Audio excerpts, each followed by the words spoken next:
Pero, ¿qué pasa, gente? ¿Qué tal? ¿Cómo están? Soy Tremorox y bueno, enos aquí, siguiente parte de la historia de Bionicle. En el video anterior les dije que solo faltaban 2 vídeos, pero la historia de 2008 es con diferencia la más larga de la saga hasta ahora, así que vamos a estar aquí un rato. Recuerden que si el video les está gustando pueden dejarme un like, suscribirse y compartirlo con sus amigos, eso me ayuda un montón a mí y al canal. También pueden donar ahí con $1 si les apetece o lo que sea, no los entretengo más. En capítulos anteriores, el recién formado equipo Toa de Yale recupera la máscara de la vida de las garras de los Piraka, pero un rayo de energía disparado por el dragón Kardas envía a la Canogia a las profundidades del Gran Mar, forzando a los Toas a embullirse en las aguas negras para recuperarla. Pero el camino abajo no sería fácil, ya que los Barraki, antiguos señores de guerra condenados a la gruta por rebelarse contra el Gran Espíritu, ansiaban su poder para restaurar su antigua gloria. Afortunadamente, la Ignika adaptó sus cuerpos en un desesperado grito de auxilio. Y aun cuando Makuta Teridax, que tomando el cuerpo de un robot guardián de la gruta trató de desviar a los Toa de su misión, Matoro logró hacer el sacrificio final. Usó la máscara para salvar al Gran Espíritu y regresar a sus amigos a Metro Nui, dando su vida a cambio. El universo estaba a salvo. Pero ahora los Toa Nuba debían de cumplir su destino, viajar al mundo que alimenta al mundo y poner fin al plan de la hermandad de Makuta de una vez por todas. Así que, amigos aquí reunidos, esta es la tercera parte de Ignición. Ok, regresemos un poco más atrás. Los Toa Mari destruyeron el cordón de roca que sostenía a Voyanui, regresándola a su lugar en Continente Sur y sellando la grieta en el lecho marino. Matoro tomó la Ignika y se adelantó a la isla, colándose en el núcleo del universo, justo a tiempo para ponerse la máscara y salvar la vida del Gran Espíritu. Su última voluntad fue enviar a sus amigos de regreso a casa y permitirles respirar aire nuevamente. Axel y los Matoran de Voyanui estaban a salvo de regreso en Continente Sur. Los Barraki, por su lado, libraron su frustración destruyendo sus ejércitos entre sí. Hydraxon miraba completamente sorprendido desde la distancia. Primero rajis gigantes, luego tuvo que lidiar con un Makuta, y ahora una isla entera desaparece bajo el mar. Se encargaría de los Barraki luego. Ahora debía de lidiar con el fantasma en el sistema. Pero cuando da con los restos del Maxilos ya no había nada. Ni antitermis o humo aferrándose a las piezas, estaba vacío. Sea cual sea el caso, Hydraxon tenía que poner la gruta en marcha de vuelta. Seguro se estarán preguntando qué ocurrió con Karzani. Como recordarán por el capítulo anterior, el tirano halló su camino hacia Marinui nuevamente, y Teridax dentro del robot Maxilos le dio una lección. Eso ocurre en otra serial web llamada Sueños de Destrucción, que en resumidas cuentas va así. Cuando Predax secuestró a aquellos Matoran de Marinui, uno de ellos, un Tamatoran, fue arrojado a los Takea. Pensaba que iba a morir, pero es rescatado por un Toa de aire sobre un tineo de agua. Parecía que el Toa lo conocía, y así era. Este era Toa Lesovic. Una vez formó parte del primer equipo Toa hace milenios, los Toa Kordak. Era el líder de 8, con una Toa de rayo como segunda al mando. Durante una misión fueron atacados por Zyglak y Lesovic dudó al tomar una decisión importante, lo que condenó a todo su equipo. Los 7 Toa Kordak fallecieron ese día, y cuando se ocurrió el rumor, ese nombre pasó a ser sinónimo de desolación. Por eso los cañones que usan los Toa Mari se llaman Cañón Kordak de desolación. Logra salvar a Zarda e infla su burbuja de aire. Después de tanto tiempo lo volvía a ver, pero ¿por qué o cómo? Antes de poder explicarse, una cadena azota el Toa por detrás. Era Karzani. Había seguido a aquellos Matoran que escaparon de su reino, probablemente forzando su camino a través de los conductos. Los vio convertirse en Toa y sumergirse en las profundidades. Pero el agua con mutágeno lo convirtió en un monstruo mitad mantis, y ya que vio a este Toa desprevenido, no veía por qué no encargarse de él también. Bajo sus cadenas le pregunta si no recordaba quién era. Intentó infiltrarse en su reino múltiples veces. Los Matoran de su hogar habían desaparecido. El Turaga de su isla enloqueció y los envió a todos a Karzani. Durante todos estos años trató de salvar a sus amigos de las garras del tirano, fallando una y otra vez por los cangrejos manas que custodiaban su reino, hasta que finalmente logró infiltrarse en sus dominios, pero sus amigos ya no estaban allí. Fueron enviados a un lugar desconocido. Nosotros ya sabemos que ese lugar desconocido realmente era Continente Sur. Logra zafarse de sus cadenas, pero Karzani lo distrae usando su Kanohi Olisi sobre Zarda, haciéndolo ver una línea alterna donde todos en Marinui morían en el descenso. Cuando va a auxiliarlo ya era muy tarde. Se había vuelto un anfibio por las aguas de la gruta. Lo pone al tanto sobre qué ocurrió con él. Había venido a por Karzani. Si volvía a encontrarse con él, lo haría pagar por todo el daño que había hecho, incluso si eso iba en contra del código Toa. O sea, que iba a matar a Karzani. Más tarde lo vemos luchando contra el robot Maxilos. Su objetivo era Marinui, pero escuchó el autómata decir el nombre de su hermano, y al acercarse vio el inconfundible diseño de Artaka. Inhabilita a Matoro encerrándolo en una visión de la Olisi, y dirige su atención al robot. Este dice algo ininteligible, y al acercarse a inspeccionar y confirmar que era de su hermano, Makuta lo toma del cuello. Así que este es Karzani. Karzani, el celador de Matoran. Karzani, el aspirante a avatar del mal. Y pronto, Karzani, el insensato muerto. Se revela como Makuta. Había roto a su Toa y tenía que pagar por eso. Pero el tirano ya había oído de él gracias al equipo de Yaller. Envía a su horda de manas a atacar, pero Teridax los dispersa con su poder de control Rage. Su oponente responde encerrándolo en una visión, donde sus planes eran destruidos. Mata Nui despertaba y toda la furia del gran espíritu caía sobre él. Haber muerto en su encuentro contra Takanuba o haber sido incinerado por el sombrío era mejor que este destino. Cuando Matoro vuelve en sí, pensó que Makuta había sido neutralizado, pero los ojos muertos del robot carecían de emoción alguna. Estaban concentrados en Karzani. Había cometido un terrible error. De un guantazo lo hace caer de espaldas. Sus trucos eran impresionantes, pero él era el verdadero maestro de las sombras. Con sus poderes telepáticos ataca su mente. Sueños febriles, ambiciones, memorias, destrozó por completo la mente de Karzani. Si no había estado loco antes de esto, ahora era completamente irreparable. Lo finalizó con un pulso magnético que lo envía lejos. Y ustedes ya saben lo que ocurre después. Makuta recupera el bastón de Artaka de un miembro de su hermandad y Brutaka Cangrejo salva el día. Ahora, volviendo con Lesovic. Él y Zarda salvaron a otra Gamatoran que iba con ellos en el transporte de Defilac, Idris. También había sido mutada por el agua negra. Tenían un plan. Usaron piezas de las armerías de los Barraki para armar una trampa. Karzani ya estaba grave, solo debían de sacarlo de la cueva donde se había trincherado. Pero Lesovic quedó paralizado por un momento, atrapado en otra visión de la Olisi. En esta, su equipo había sobrevivido. Estuvo ahí por lo que le parecieron milenios. Incluso vivió como los Toa Korda que reclutaban a un novato Toa Likan. El poder de la Olisi parecía no tener fin, hasta que su segunda al mando menciona la palabra Zyglak, despertando el sangriento recuerdo de la muerte de su equipo y sacándolo del trance. Ve a Zarda y a Idris a traer a Karzani fuera de la cueva, cayendo en la trampa que habían puesto. Tomó su sable de protoacero listo para acabar con él. Pero viendo el estado en el que se encontraba, creía que no era lo correcto. Sea lo que sea que Makuta le había hecho, había sido suficiente castigo. Le explica a ambos Matoran que su informante le dijo que si decidía capturar a Karzani, alguien se haría cargo de él, y Bouta se materializa para sacar la basura. Luego de esto, ayuda a Idris con un dispositivo de respiración para regresar la Mari Nui, mientras que él y Zarda parten juntos. Tenían mucho de lo que hablar. Personalmente, hubiera agregado que el verdadero motivo por el que no mató a Karzani fue por algo que aprendió sobre no violar el código Toa durante la visión de la Olisi, o que quizás los Toa Kordak no hubieran querido que su memoria terminara con un acto así, o lo que sé. Más tarde, el Toa de aire tiene un enfrentamiento con Hydraxon, pero al ver que no era un prófugo, le ayuda a capturar a los Barraki y demás prisioneros. Con ayuda de Brutaka probablemente, que se reencuentra con su amigo de la Orden. Ahora bien, les dije que era turno de los Toa Nuba de terminar el trabajo.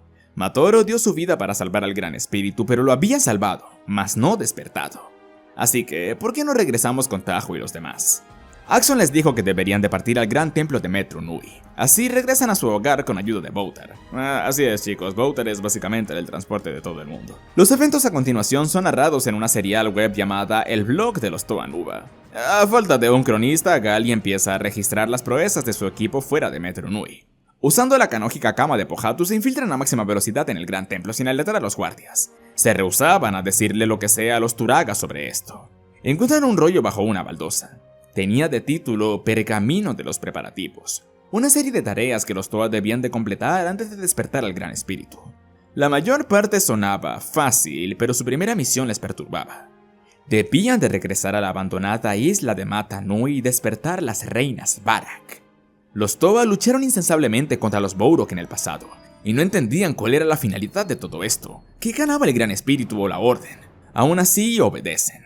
Descienden al nido y deshacen el sello Toa que contenía a las reinas.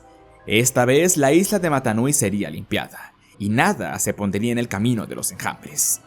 Mientras los Bourok hacían su trabajo, su siguiente misión era recuperar el bastón de Artaka. Se suponía debía estar en los archivos, pero muchas cosas pasaron hace siglos y el bastón fue a parar con los cazadores oscuros en Odina, y hacia ahí que se dirigían nuestros Toa.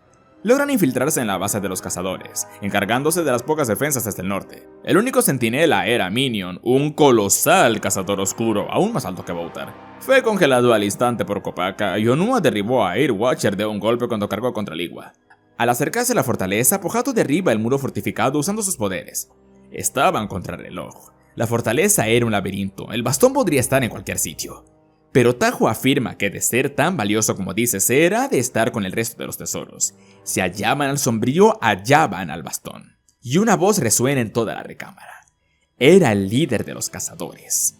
¿Acaso pensaban que podrían llegar tan lejos sin que él lo permitiera? Aunque no era un ingenuo, sabía que estos muros de la fortaleza no los contendrían, pero esperaba que al menos se tomaran la molestia de escuchar lo que tenía que decir. El sombrío solía tener el bastón, pero se lo había dado a los Vortigs de Zia, a cambio de un cargamento de armas. Les daría la ubicación del bastón si ellos se hacían cargo de Rudaka. Como recordarán, la última vez que vimos a Rudaka fue haciendo de doble agente en la guerra entre los cazadores oscuros y la hermandad. Parece que el sombrío acabó descubriendo sus juegos y quería su cabeza. Sorprendentemente para los Toba, Tahu acepta. Tenía un plan que la involucraban a ella y a Ligua regresando a Metru Nui por alguien. Así los Toba parten a Zia, no sin antes Pohatu avisarle a Gali que tan pronto salieran de Odrina, la fortaleza del sombrío se iba a caer hasta los cimientos. Un pequeño obsequio por parte del Toa de la Piedra. El hogar de los Vortigs era un infierno industrializado y contaminado, con una colosal montaña viva en el centro, obra de Makuta Mutran hace milenios. Eran excelentes armeros, pero no podría importarles poco el bienestar del Gran Espíritu, siempre y cuando pudiesen beneficiarse económicamente. Resulta ser que la isla estaba siendo asediada por el Tatorak. Sí, fue aquí donde Boutar envió al lagarto, como mencioné en el vídeo anterior. Los Vortex gobernantes no tuvieron otra mejor idea que liberar al dragón Kanoji.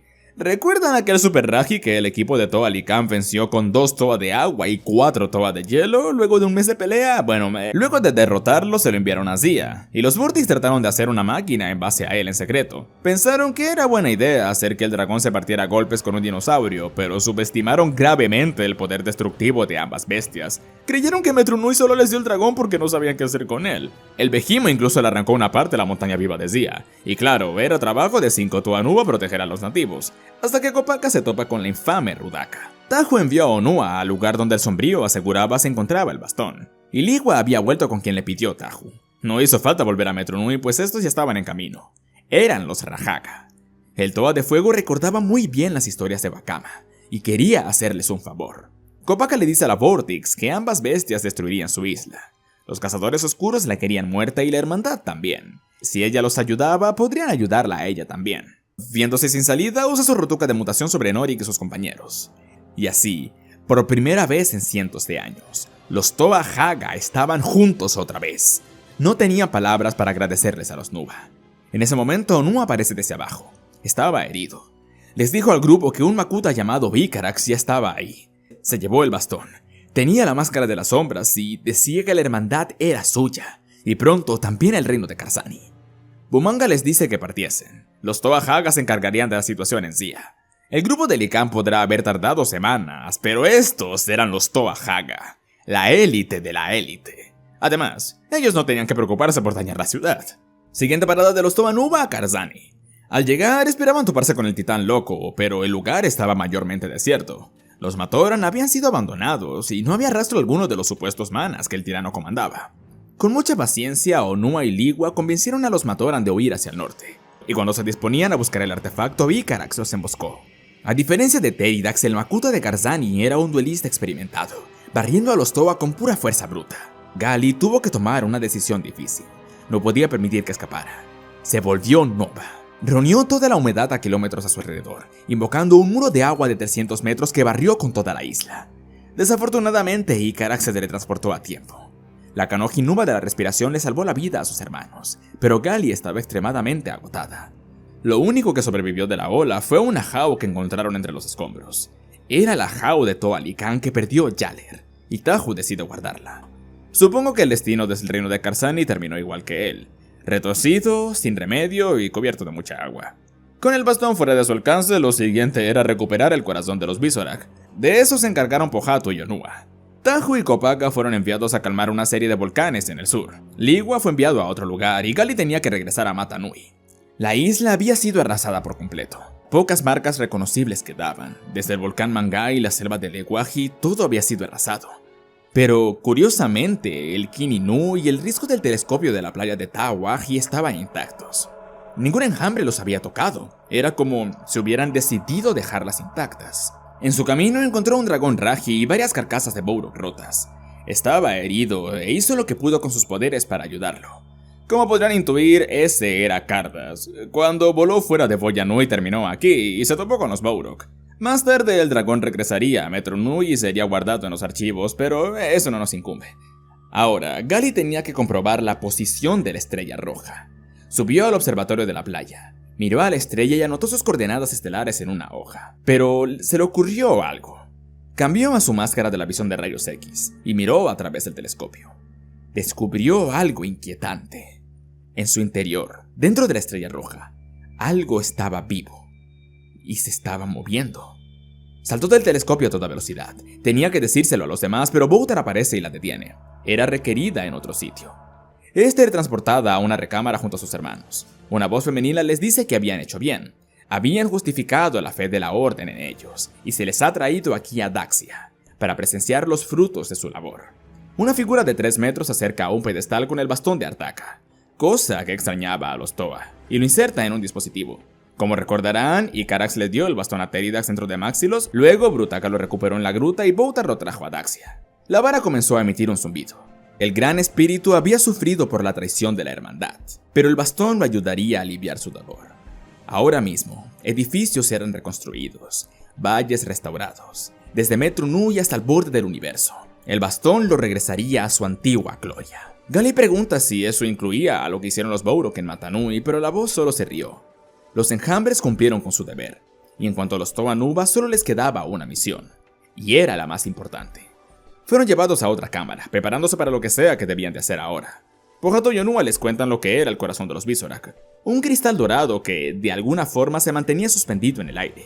Si por algún motivo esa cosa fuese a tocar el suelo, todo Visorak, sin importar en qué parte del universo estuviesen, se dirigirían a ese punto.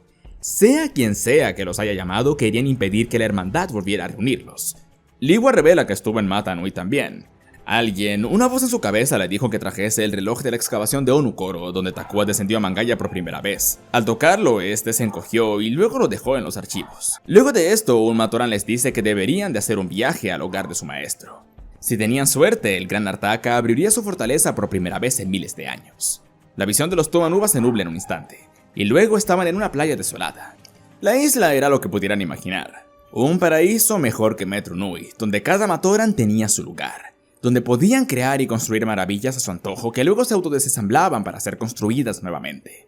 La presencia de los Toa Nuba en el sitio ahuyentó a unos cuantos Matoran, y de repente el clima idílico de la isla había desaparecido, reemplazado por una tormenta. Los poderes de Ligua y Gali probaron ser inútiles contra esto. Debía ser obra de Artaka. Luego de abrirse paso contra la naturaleza, llegan a las puertas de hierro de su morada, donde una voz los recibe, preguntándoles quiénes eran. Tajo estaba a punto de hablar, pero cayó en cuenta de que él ya lo sabía. Era Artaka, creador de la Kanoji de la luz y de las sombras, las Kanoji Nuba e incluso de él y de su equipo. Luego invoca una brisa gélida y pregunta qué han hecho en su camino hasta aquí. Kopaka, harto de juegos, le dice que su nombre era hablado con respeto en 1000 lugares, y estaba empezando a preguntarse si aquellos que lo adoraban habían sido engañados. La respuesta agrada a Artaka. Había hierro tras su fría fachada. Había sido creado bien, pero aún así quería una respuesta. Tajo describe rápidamente su viaje complementando el pergamino de la orden, y luego de unos instantes la ventisca se detuvo. Habían cumplido con lo pedido y más, y el forjador los recompensa con un nuevo set de máscaras y armaduras, su mayor creación hasta ahora. En sus palabras, ningún clima, ningún terreno, ninguna ola podría detenerlos ahora. Onua le pide que viniese con ellos, pero no. A donde iban debían de ir solos, pues este era su deber. Su visión empieza a nublarse de nuevo, dejando la isla del gran forjador. De repente los Toa estaban cayendo, pero las armaduras adaptables de Artaka los habían transformado. Los 6 tenían algún tipo de dispositivo que les permitía volar en su nuevo entorno. Y tras dar un vistazo a sus alrededores, ven a un grupo de Matoran siendo asediados por lo que parecían rajis murciélagos gigantes. Pero los Toa pronto descubrirían que esos eran miembros de la hermandad de Makuta. Muy bien, creo que antes de continuar necesitamos algo de contexto, así que tomen asiento chicos porque vamos a estar aquí un rato. Todo lo que les diré ahora es contado en otra serial web llamada Las Crónicas de Mutran. Como ya habíamos dicho, Makuta no es más que una especie creada por el Gran Espíritu con la intención de mantener paz y estabilidad en el universo. Al principio cumplieron con su propósito, creando especies de Raji para ayudar a los Matoran en sus labores diarias, pero los Matoran rara vez les agradecían por ello, prefiriendo adorar al Gran Espíritu, y no ayudaba el hecho de que la mayoría de Makuta fueran afines a las sombras, lo que los hacía de naturaleza ambiciosa y resentida. Su líder era Makuta Miserix, y Teridax, su segundo al mando. Prydac una vez fue un agente de la hermandad y se le encargó mantener a los Vortex de Sia vigilados, y como ya sabemos, todo eso escaló hasta formarse la Liga de los Seis Reinos. Al principio, los Makuta accedieron a crear bestias de guerra para los Barraki, hasta que a Prydac y compañía se les subieron los humos e idearon un plan para derrocar al Gran Espíritu. Teridax, con la intención de ganarse el favor de Miserix, se ofrece a encargarse de los señores de guerra. Fue alrededor de esta época cuando, 500 años después, ocurrió la Guerra Civil Matoran, y Teridax puso fin al conflicto acorralando a los líderes de ambos bandos en los archivos, para luego liberar a las exhibiciones. Sobra decir que tras eso, los Matoran no tenían a Makuta en buena estima, pero al menos aprendieron a comportarse. Luego de esto, el equipo de Toa Jovan tuvo que viajar a Voya Nui para revivir al Gran Espíritu. La guerra civil casi le cuesta la vida a Mata Nui. Por ello, Miserix asignó un Makuta a cada región importante del universo, y por su victoria, Teridax se quedó con Metro Nui. Para este momento, Miserix encargó a un Makuta a la región de Voya Nui también. Su nombre era Mutran, un científico y creador de Raji. Se le ordenó buscar una entidad llamada Trem Kron, una criatura tan antigua como las estrellas que deambulaba el universo durante los primeros días de la creación. Así, Mutran llegó a una isla abandonada al sur de su territorio. Si las leyendas eran ciertas, la hermandad no podía permitir que una entidad como esa amenazara a su poder, pero no esperaba hallar lo que le esperaba en esa isla. En sus crónicas no describe bien lo que ocurre, pero su mente se encontró con el monstruo. Una masa carmesí de tentáculos y ganchos como uñas, un rostro que no era un rostro y ojos amarillos. Pensaba que moriría. No solo había infiltrado su mente, sino que Mutran vio dentro de la suya. Cuando despertó estaba en la playa desierta de aquella isla. Jamás volvería a ser el mismo. Trem Kron le había mostrado cómo funcionaba el universo, y casi cae por completo en la locura. Pero ahora, estaba seguro de algo más. El sueño de Makuta Teridax de derrocar al Gran Espíritu era posible. Un tiempo después, el Makuta de Metro Nui hizo algo impensable. Llamó a una convocación de la hermandad endestral, sin autorización de Miserix. Explicó su plan claro y simple: atacar al Gran Espíritu y tomar control del universo. Algunos aceptaron sin pensarlo, otros tenían sus dudas. Aunque ellos no lo sabían, Teridax estaba haciendo lista de quienes se oponían a él, pero Miserix sabía perfectamente qué era esto: un motín. Levantó su guante y arrojó una bola de sombra hacia él, estampándolo contra un muro. Esto no era solo traición, era una completa idiotez. Si fuera a triunfar en ese plan suyo, estaría poniendo en riesgo a todo el universo. Pero era un riesgo que estaba dispuesto a tomar. Luego de intercambiar argumentos que involucraban unos cuantos golpes, lanzas al cuello y relámpagos, Teridax clama que llevaría a la hermandad al poder supremo. Pero la elección se la dejaba a los demás Makuta. Poco a poco, cada miembro fue tomando lados. La mayoría decidió aliarse con Teridax y solo un puñado se quedó junto a Miserix, que, al verse superados, pasaron al lado del Señor Oscuro. Así, Teridax clamaba liderazgo de la hermandad de Makuta. El plan sería llevado a cabo. Lo sentenciaba a muerte, y encargó a Makuta Spiria y a Krika a que se hiciesen cargo de él. Lo que Teridax no sabía es que Spiria, que posiblemente también era un científico, no tenía el estómago para eso, así que Krika tuvo que encargarse él solo. Pero ya sea por lástima o por desprecio a Teridax, encerró a su antiguo líder en la isla volcánica de Artidax, muy al sur, y puso trampas que solo se activarían con la presencia de un Makuta. No quería que nadie de la hermandad se enterara de esto. Más tarde, Teridax ordenó a Makuta Icarax y a Korra hasta que se encargaran de los miembros de la hermandad que dudaron de él.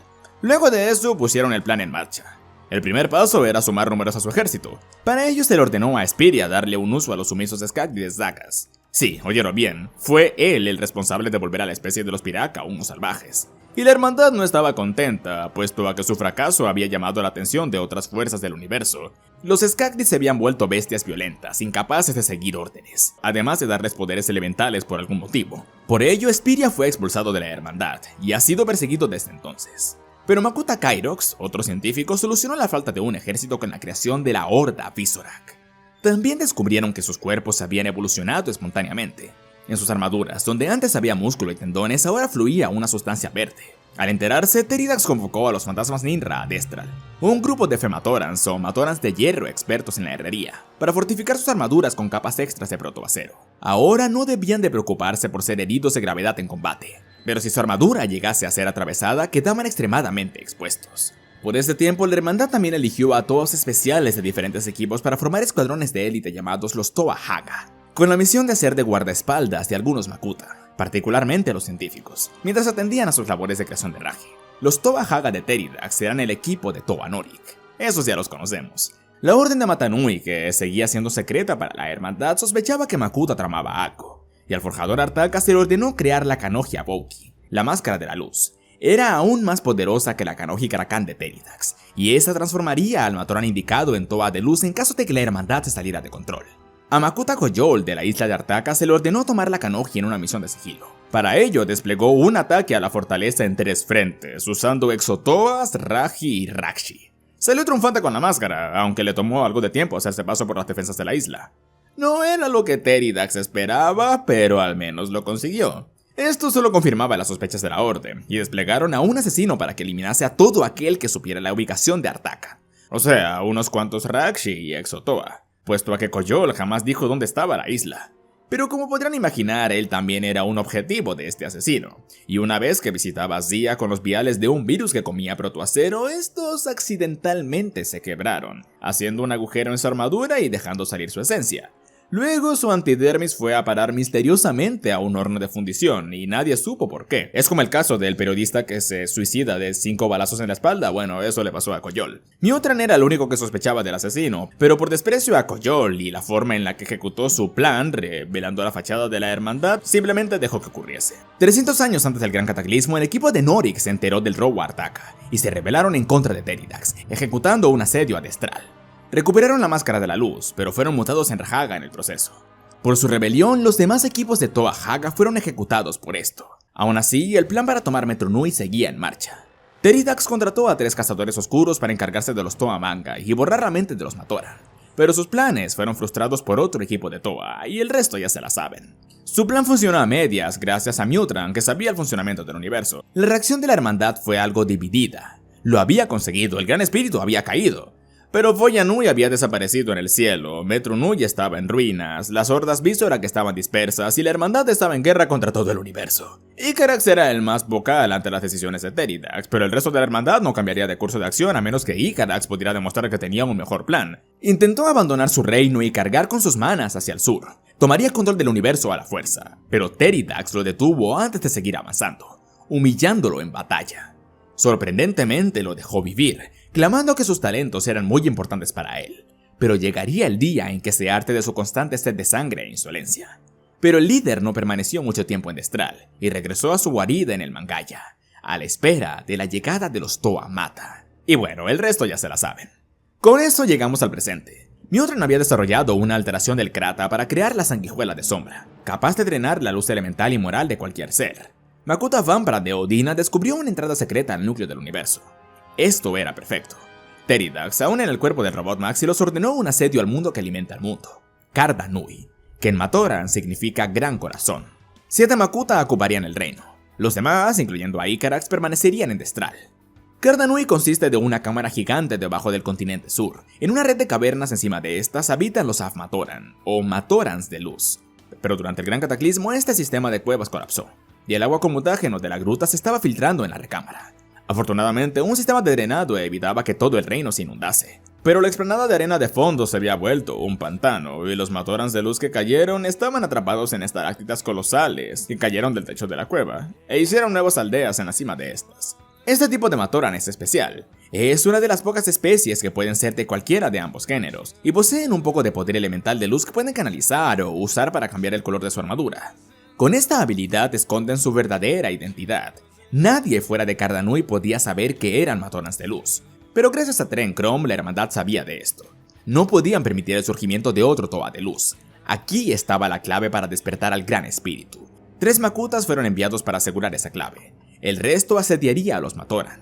Usaron las sanguijuelas de sombra de Mioutran para drenar la luz de los Afmatoran, convirtiéndolos en Matoran de sombras, lo que significa que si alguno de estos llegase a convertirse en Toa, sería un Toa de sombras y serviría a la hermandad. Estos Makuta cambiaron su forma para parecer murciélagos y pasar desapercibidos con los rajivoladores que moraban en las cavernas de Karda Nui. Así que, con ustedes, Makuta Vampra, encargado de Odina. No suele hablar mucho, de hecho, en todo el tiempo que lo veremos no dice ni una palabra. El cazador más eficaz de la hermandad. Posee la Kanohi Yavsa, la máscara del hambre que le permite alimentarse de la luz, la esencia vital de cualquier ser. Makuta Kairox, encargado de la cadena de islas orientales que va desde Visora hasta más allá. Un científico, fue el creador de la Horda y otras especies absurdamente letales, como el escorpión catapulta o la víbora perdición de 6 cabezas. A modo de curiosidad, la creación de la Horda fue lo que acabó con la especie de Kitongu y destruyó la aldea de la gente de la Orden de Mata Nui que más tarde se encargaría de erradicar a Koyol. Kairox usa la Kanohi Shlek, la máscara del silencio que puede robar el habla y escucha de su objetivo. Makuta Mutran, encargado del continente sur, o lo que es lo mismo Voya Nui, un científico que aportó enormemente al plan de Teridax gracias a su contacto con Trem Kron. Creó diversas especies Raji, pero se especializa en mutaciones, lo que le hizo perder parte de su cordura y el encuentro con aquel monstruo no ayudó. Desarrolló una rivalidad con Kairox, también utiliza la máscara del silencio. Y Makuta Antros, encargado de Zia, primer teniente de Teridax y comandante estratégico de la hermandad. Era el líder de la operación, por así decirlo. Usa la Kanohi Jatlin, la máscara de la corrupción, que roba y descompone materia inorgánica al punto de quiebre, siempre y cuando mantenga la concentración. Todas estas máscaras se consideran amorales para los Toba. Seguro dirán que 7 Makutas es algo exagerado solo para tomar Carta Nui, y no solo eso, es que aún no he mencionado cuáles son todos sus poderes, y como no tengo ningún otro lugar donde hacerlo, aquí va. Tengan en cuenta que algunos Makutas se especializan en una habilidad en particular como Teridax y las sombras, e Icarax y la teletransportación, y solo pueden utilizar un poder a la vez. Cada Makuta tiene un repertorio de 42 poderes diferentes, que son los mismos poderes que un Rakshi individual puede tener. Los 6 poderes de los Rakshi que vimos en 2003, los 6 poderes de los Bourokal, control morfológico, visión láser y térmica, control de plantas y criaturas, resistencia al calor o al frío, precisión, adaptación, cadena de rayos, camuflaje, confusión, ciclón, oscuridad, esquive, ilusión, invulnerabilidad limitada, telepatía, distorsión molecular, grito de poder, curación acelerada, silencio, sueño, ralentización, campo de éxtasis, teletransportación y control del clima. La próxima vez que piensen que un personaje de League of Legends está sobrecargado, recuerden que la hermandad de Makuta existe. Estos 4 han pasado la última semana atacando las aldeas estalactitas de los Afmatoran con sanguijuelas de sombras, sumando más y más a su bando. Parecía que la batalla estaba perdida, hasta que un día, una silueta cayó por la gran cascada. Kairox y Antros discutían sobre un asedio y Vampra se reunía con ellos.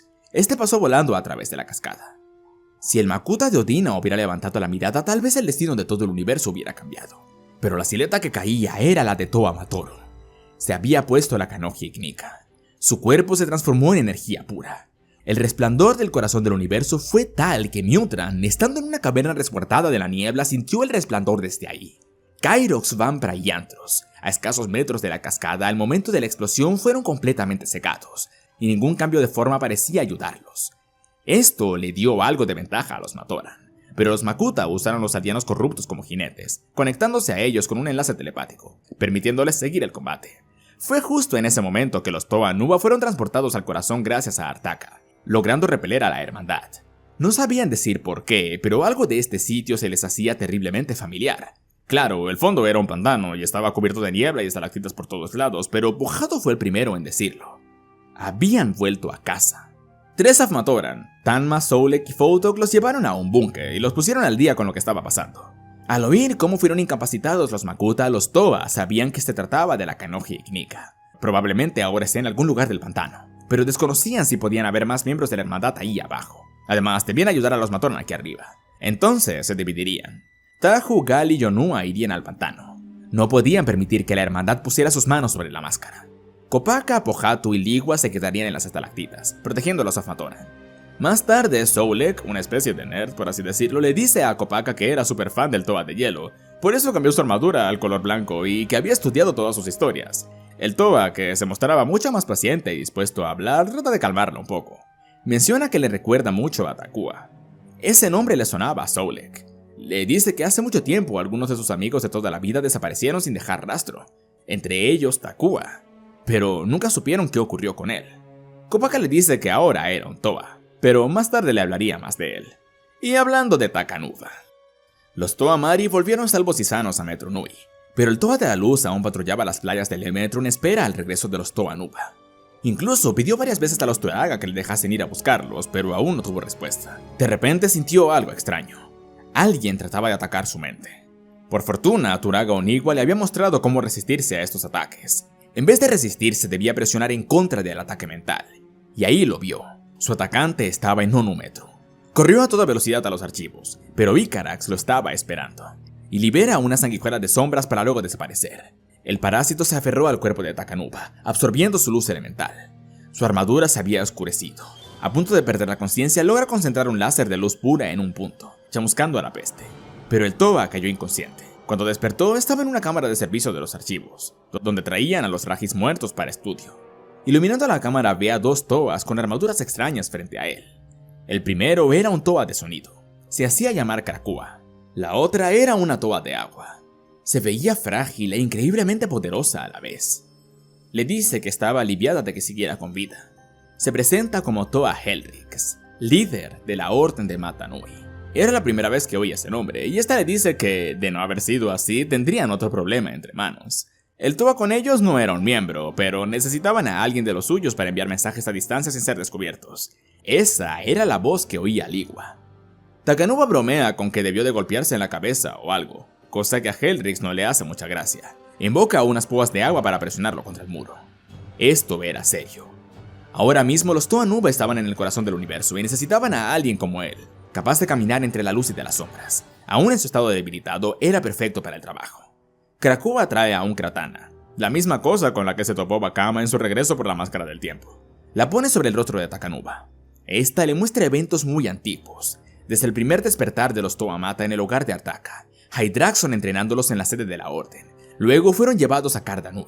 Se vio a sí mismo como Matoran hablando con los Toa por primera vez, y descubrió lo que iba a pasar cuando el Gran Espíritu despertase. Esto era malo. Helrix le dice que sabían que el equipo de Tahu perdería la memoria al entrar en esos contenedores, pero no esperaban que el gran cataclismo los revolviera tanto. Debían ser alertados. Takanuba pregunta si su orden era tan poderosa, ¿por qué no enviaban uno de sus agentes? Pero solo él podría luchar contra la hermandad en términos iguales. Además, Makuta ya sospechaba de su existencia. Tenían que empezar el ataque adestral lo antes posible. El Toa pregunta quién defendería a Metro Nui en su ausencia y Helrix llama a un viejo amigo. Un gigante con armadura azul y dorada. Su máscara se veía algo gastada y tenía un aparato de respiración en su cabeza. Este era Brutaka, un agente de la Orden con un pasado algo problemático. Y detrás de él traía a un cazador oscuro. Ese era Morador. Él era el responsable de los ataques montales de hace rato. Fue enviado a encargarse del Toa de la Luz y a espiar a Metro Nui. Brutaka decidió no cortarle la cabeza aún. El Toa había oído de él. Helrix estaba muy equivocada si esperaba que confiara en alguien así. La expresión de la Toa vuelve a oscurecerse. Estaban en una guerra. No tenían el lujo de escoger a sus aliados o probar si eran de corazón puro.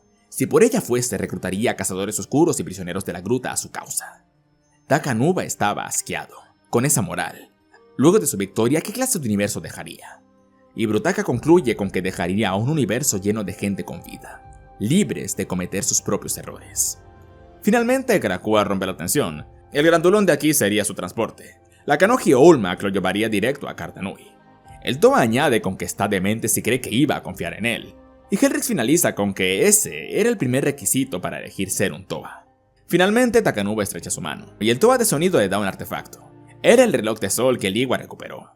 Eso lo ayudaría a encontrar su destino cuando llegue el momento. Luego Brutaka activó su Olmec, lanzando a Takanuba hacia el viaje más bizarro de su vida. Ahora la Orden debería de prepararse. Su batalla más grande contra la hermandad de Makuta estaba por empezar. Ahora, de regreso al mundo que alimenta al mundo. Los Makuta se retiraban a su guarida. Kairox estaba algo enojado. Para ser un científico se tomaba muy a pecho esta derrota. Andros le dice que se calmase. Sabían perfectamente que este día llegaría. Pero esto no le bastaba a su hermano. ¿Lo sabían? Así como sabían lo que pasaría cuando la Ignika se activase una vez entrase en Kardanui, ¿cómo es que su gran líder olvidó mencionar ese pequeño detalle? Hasta él debía de admitirlo, el plan era demasiado rebuscado. Hasta ahora había funcionado. Para cada contratiempo era como si Teridax tuviese un plan de respaldo. Muchos de estos involucraban la ayuda directa de un Toa. El chiste recurrente en la hermandad era que Teridax tenía un plan de respaldo hasta para su desayuno. Y no lo entendía. ¿Por qué no simplemente mataban a los Toa, esclavizaban a los Matoran y listo? Eran Makuta, tenían el poder para hacerlo. Pero al recordar lo que ocurría con los miembros de la hermandad que iban en contra de su plan, prefería mantener sus ideas para sí.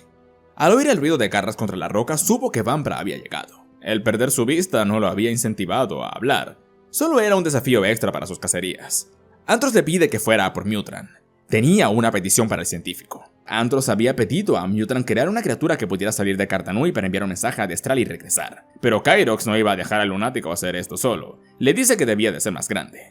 Irritado, le pregunta cómo podía estar siquiera seguro, no podía ver. pero lo conocía muy bien. La cosa debía ser más lista.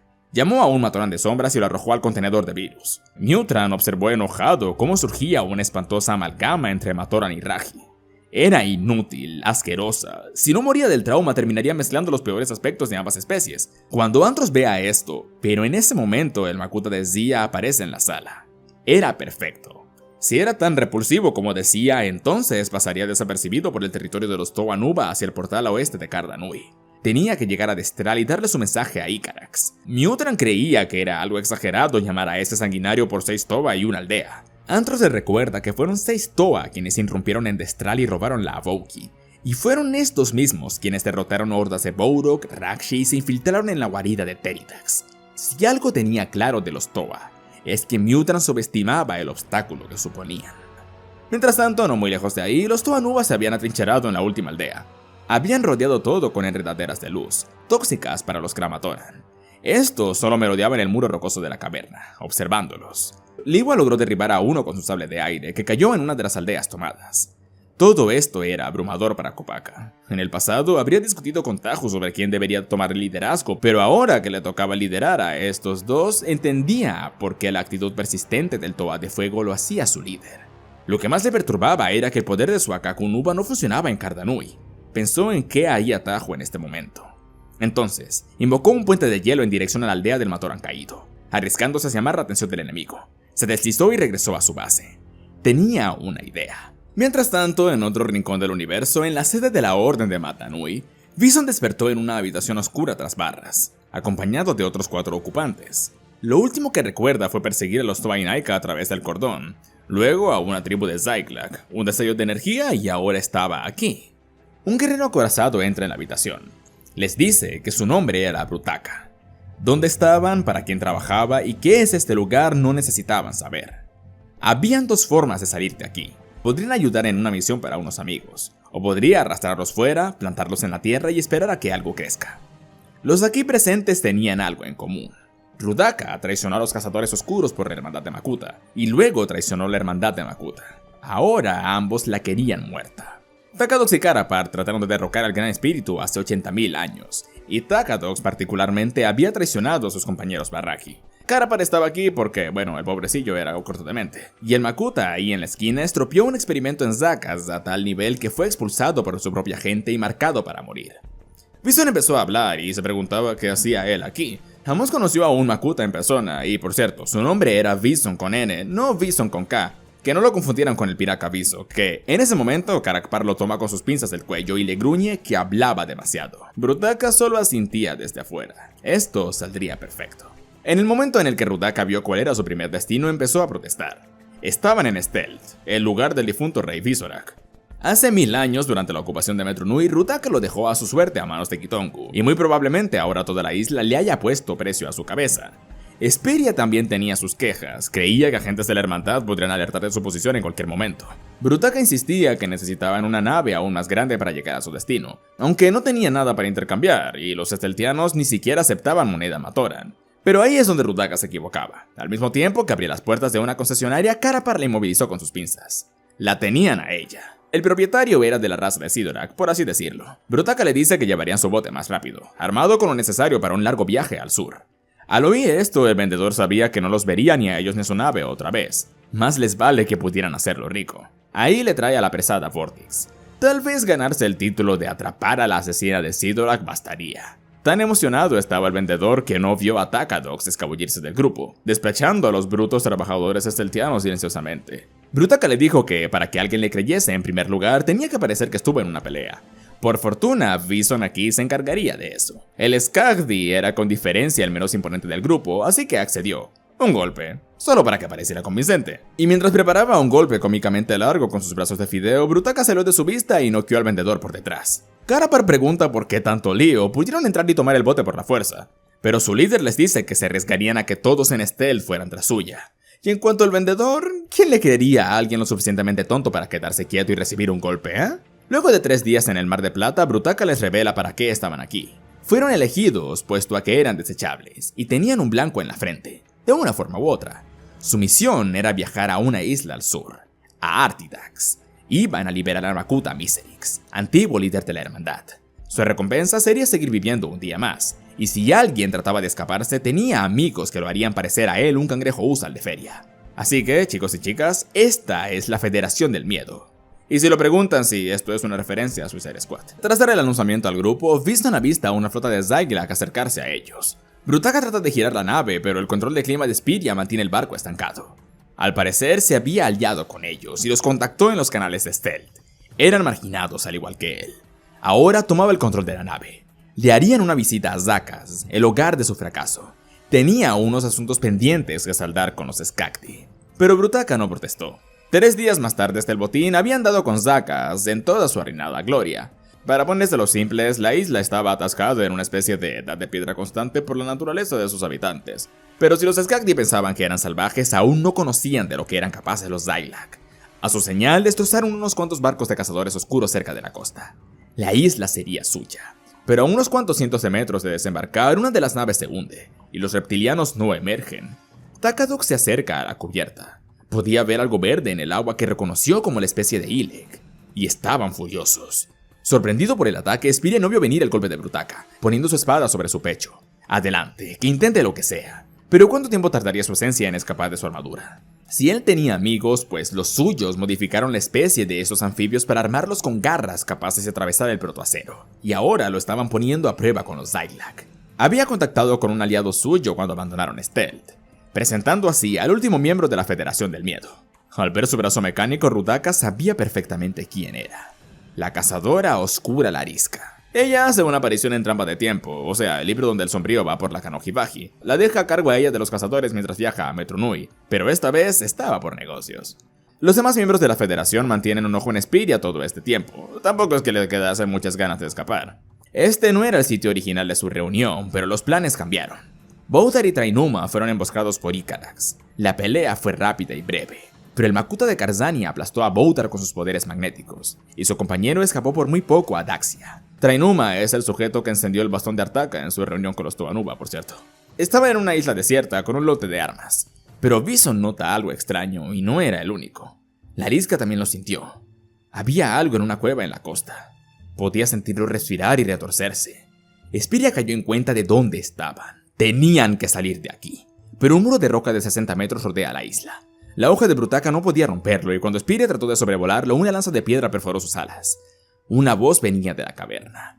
Sonaba como un nido de larvas. Brutaka le ordena que dé la cara. No sabía el poder con el que se enfrentaba y entonces un tentáculo carmesí enrolló su forma y lo arrastró al interior de la cueva. Estaba en presencia de algo horrible, tan ajeno que requería fuerza de voluntad para no perder la cordura.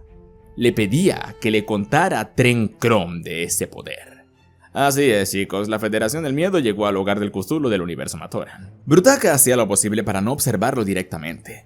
Trataba de romper en su mente, de ver qué hay más allá, pero su escudo mental lo había salvado. El resto de su equipo entra a la cueva, impactados ante la presencia del monstruo. De seguro creían que era algo alienígena, pero él estaba hecho de la misma esencia del universo. Intentando no mirarle, dice que sí, las leyendas hablaban de un Tren Crom, pero parece que omitieron algunos detalles. El monstruo le dice que antes del nacimiento del Gran Espíritu, los grandes seres crearon un ser orgánico. Le enseñaron el funcionamiento del universo a mantener el calor y la luz funcionando, pero su tiempo sería corto. Una Matoran, cuya cordura no sobrevivió, un creador de contenedores le dijo que su hora había acabado, y desde entonces los grandes seres lo dejaron aquí en esta caverna. Bison se preguntaba qué planeaban hacer con ellos, y le dice que quería saber qué ocurrió con el universo en todo este tiempo.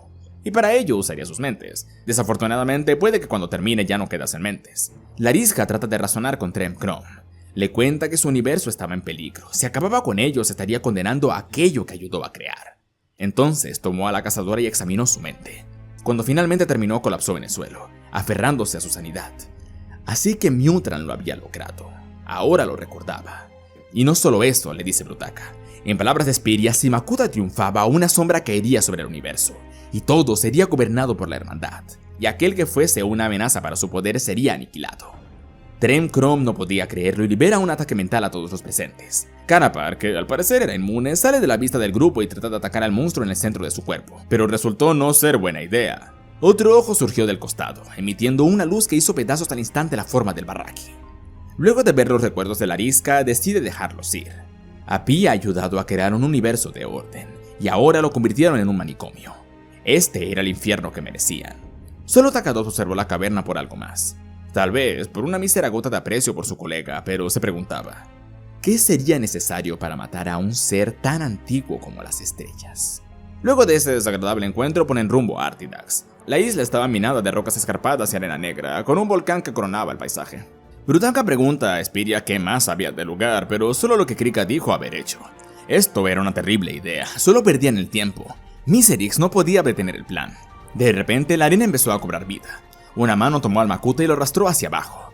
Luchaba por aferrarse a la superficie, hasta que Brutaka usó su rotuca de mutación para convertir la arena en algo más, e incapaz de mantener su forma, esta cede. Brutaka no lo había pensado, pero Krika debió de haber arreglado todo el sitio para evitar que ningún Makuta saliera o entrara a Artidax. Spiri entró en pánico, los había guiado hasta aquí, ya no lo necesitaban, pero ahí es donde se equivocaba. Si las trampas eran sensibles a Makuta, entonces, ¿quién mejor para sortear los obstáculos que él? Y lo convencen de que, si los llevaba al interior, tal vez puede que la hermandad siga existiendo. Entonces necesitarían de un nuevo líder, y puede que convenza a sus empleadores de considerarlo a él para el cargo. Y luego de pensarlo un poco, Spiria se pone a la cabeza del grupo.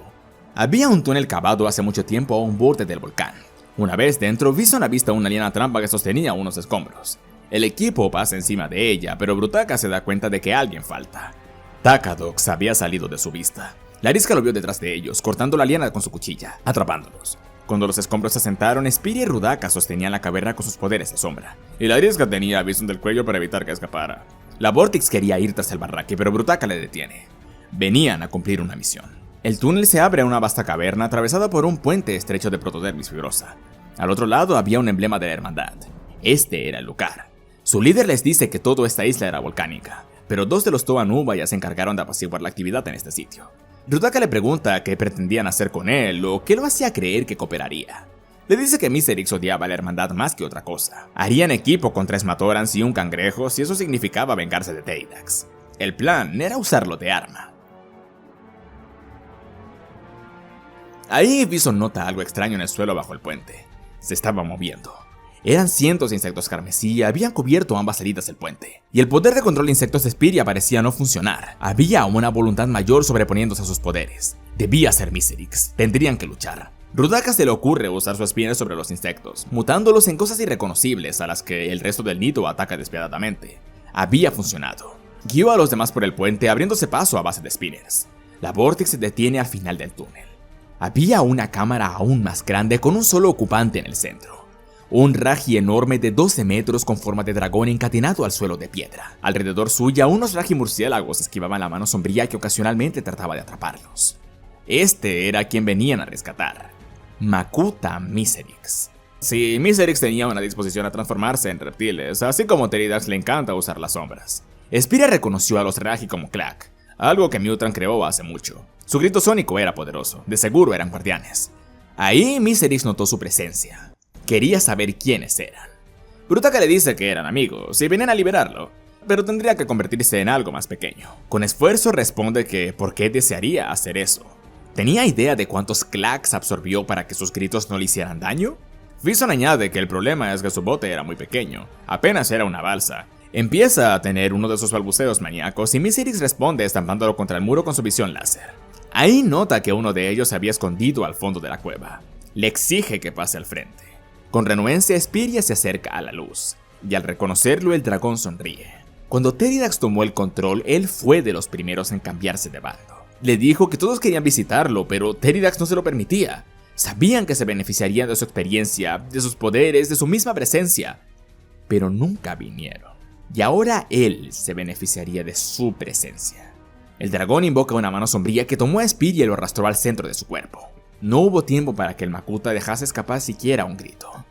Finalmente Brutaka continúa diciendo que podrían dejarlo aquí a esperar a la siguiente erupción, o cooperaba con ellos y obtiene venganza de sus hermanos. Sin pensarlo mucho, Miserix accede. Sus cadenas usaban su propio poder para cambiar de tamaño junto a él. Según la arisca eran rompibles, pero dolería, y no poco. Brutaka y la Vortix concentraron su poder en una de las cadenas, que termina cediendo. Esto alerta a los Clack, que atacan al grupo con sus gritos sónicos. Miserix se libera a él mismo del otro grillete, y deja escapar un grito de poder que deshabilita a las pestes junto a Bison y la arisca. Le pregunta a Brutaka dónde está Teridax, pero solo le diría si los ayudaba a salir de aquí también. Si le decían ahora, no tenía razón para no dejarlos a su suerte, pero no pensaba en cogerse. En vez de eso, el dragón carga contra el muro del volcán y termina con su poder de fragmentación. Al fin, tras tantos milenios, era libre. Antes de partir, Rudaka lo detiene. Le dice que lo estaban guiando a una trampa. Planeaban usarlo como un peón en su guerra, pero ella lo quería como un aliado. Y aquí es donde Mr. X ejecuta uno de los movimientos más chat de esta franquicia. Agacha su cabeza para estar al nivel de Vortex y le dice: Escucha, pequeña. Yo soy Makoto Mr. X. No soy un peón de nadie. No soy aliado de nadie. ¡Y no soy bufón de nadie! Esto último lo dijo con un grito de poder que la hizo retroceder al muro de piedra. Ahora sí, estaban listos para irse. Brutaka cargó a los 3 semiconscientes miembros de la Federación del Miedo a la espalda del dragón. Mientras desplegaba, notó que el barco en el que vinieron ya no estaba. Al parecer, Takadok se había escapado, pero no importaba. Una tormenta se acercaba al universo, y cuando llegue no habrá sitio seguro al que correr. Pues mientras los Towa Nuba se enfrentaban a lo que sea que estuviese esperándolos en el pantano de los secretos, el resto del universo se armaba para una batalla. Y en el próximo capítulo ¿De qué mierda iba Bionicle?, empezará la batalla por el poder y la guerra del destino. Y pues nada, gente, por mi parte eso sería todo. Lamento dejar esto en un cliffhanger, pero como ya habrán notado, el video dura más de 1 hora, así que si el video te gustó, te agradecería que le tires al botón de like y lo compartieras con tus amigos. Eso me ayuda un montón a mí al canal. Y si aún no estás suscrito, aquí abajo tienes el botón para hacerlo, además de la campanita por si quieres estar atento de que se haga un nuevo video y bla bla bla bla. Y lo dicho, chicos, muchas gracias por venir y sin nada más que añadir, Tremorox se despide. Hasta luego.